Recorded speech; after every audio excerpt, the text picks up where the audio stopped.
నా సబ్స్క్రైబర్స్కి, నా ఫాలోవర్స్ అందరికీ నమస్కారం అండి.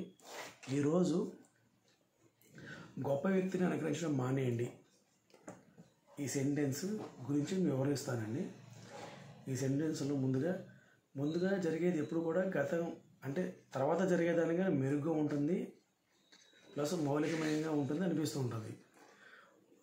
మీ తల్లిదండ్రులలో ఎవరైనా ప్రసిద్ధులైన లేదా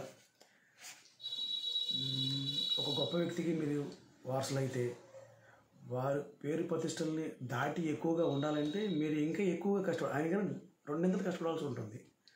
సో అలా కాకుండా మీకంటూ ఒక మార్గాన్ని ఎంచుకొని ఆ మార్గం ద్వారా మీరు ముందుకెళ్తే వాళ్ళకన్నా మీరు ఎక్కువ పేరు ప్రతిష్టలు సంపాదించుకునే అవకాశం ఉంటుంది. సో ఆ విధంగా ప్రయత్నం చేస్తే మీకంటూ ఒక మార్గాన్ని ఎంచుకొని ఆ మార్గం ద్వారా, ఆ పద్ధతి ద్వారా పేరు ప్రతిష్టలు సంపాదిస్తారు. అలా ప్రయత్నం చేయండి, విజయం సాధించండి.